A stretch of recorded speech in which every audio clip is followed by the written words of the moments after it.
Previously, on Slideshow. What do you do when your arch nemesis is also your best friend? It happened so fast. Like my grandma used to say, it happened faster than a dog can bite.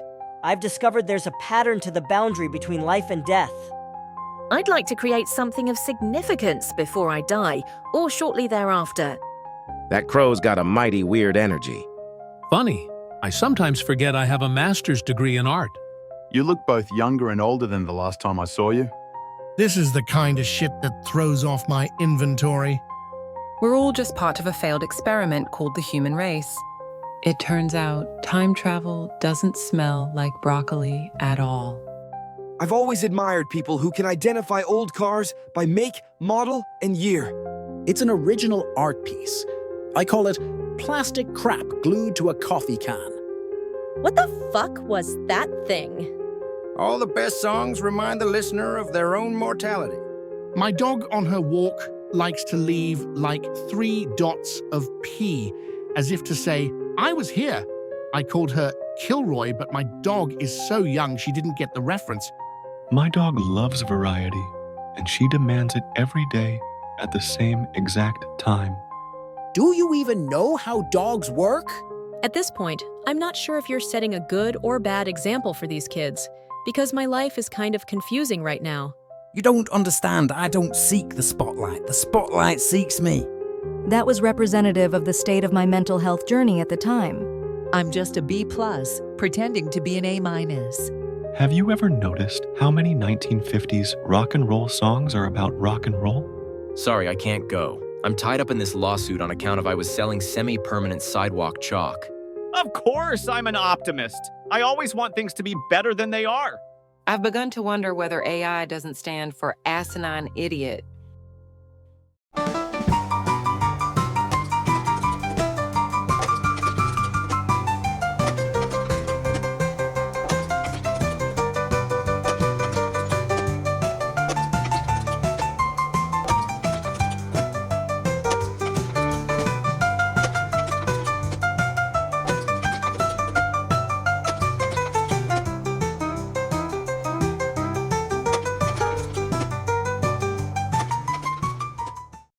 Good evening.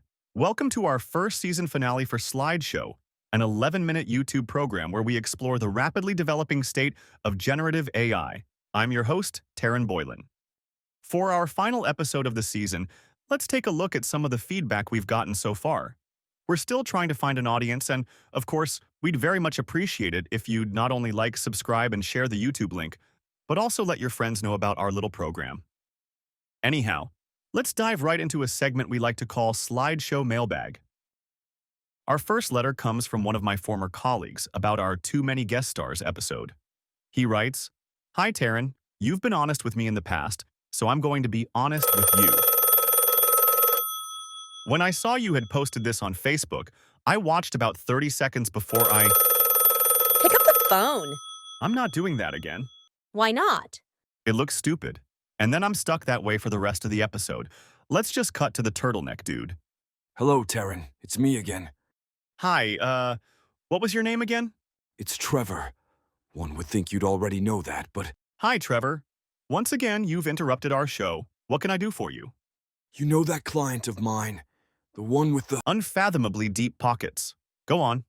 Well, he'd very much like to know... It's Dorky, right? Dorky Dog? I knew it. It's totally Dorky. I can neither confirm nor deny. For those confused viewers watching at home, Dorky Dog was more or less the star of my old college TV show. National award-winning. Yes, Bang did win a couple of national awards, back in the late 1980s. What my client would like to know. Yeah. I'm sure he's wondering when I'm going to have him on the new show. Yes, that's precisely right. You tell Dorky I've already planted the seeds for his return in previous episodes.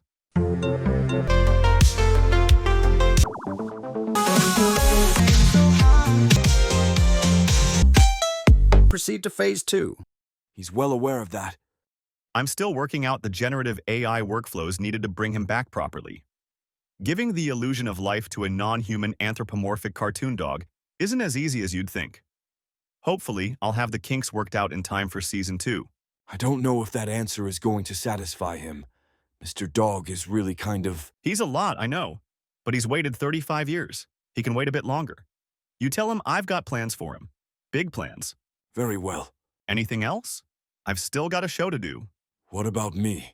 Will I be returning in Season 2? Maybe, Trevor. Maybe. That's the best I can do at the present time. You take care now and have a good rest of your day. That sounds like something you tell telemarketers. You're not wrong.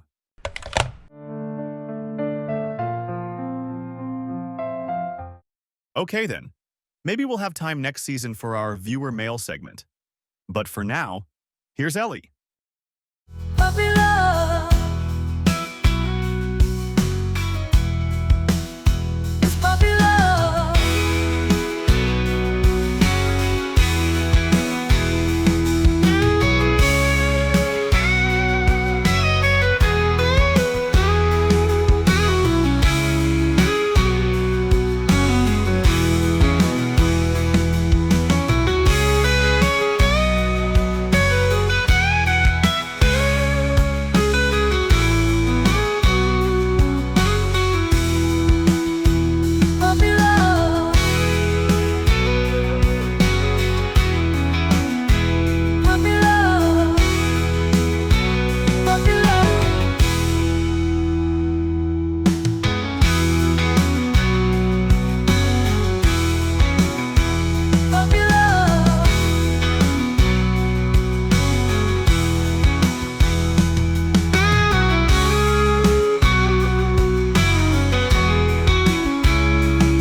And so we come to the end of our first Slideshow season finale. See you in Season 2. Good night. Okay, everybody, that's a wrap on Season 1.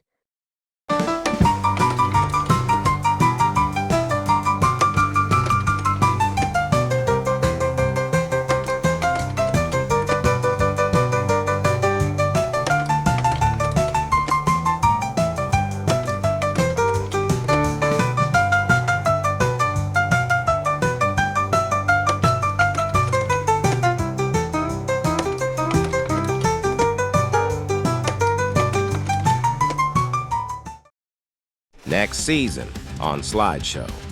Like my grandma used to say, that argument's got as much weight as a moth's wing. I'm not saying there are a lot of weirdos in the park. What I'm saying is there are a lot of people in the park, and some of them are weirdos. Beneath this cool exterior, I'm a 5'8" Irishman with anger issues. How about you come by about 10 a.m.? I should be pretty sober by then. Do you have wants, or do you have addictions masquerading as needs? Instead of flipping people off, maybe you could try just giving them a disapproving look. Yeah, I taught myself poetry. Could they be visitors from another planet? Of course not, but it makes for a good soundbite to use in the interstitial. What the fuck were you thinking? When I eat, I like to imagine the food being disintegrated in my mouth. My first car? A 1966 Rambler Classic. Hey, I recognize you from your dream. The next time you are in conflict with a co-worker, just remember their brain does not function the same as yours, quite literally. Too many people live mundane lives, and then they die.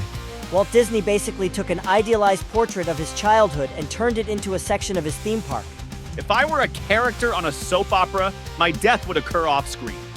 Another theory is those weird dolls all fell to Earth from another dimension, much like Howard the Duck. That is some serious Rick and Morty level shit right there. Like my grandma always used to say, it's as easy as picking up a penny.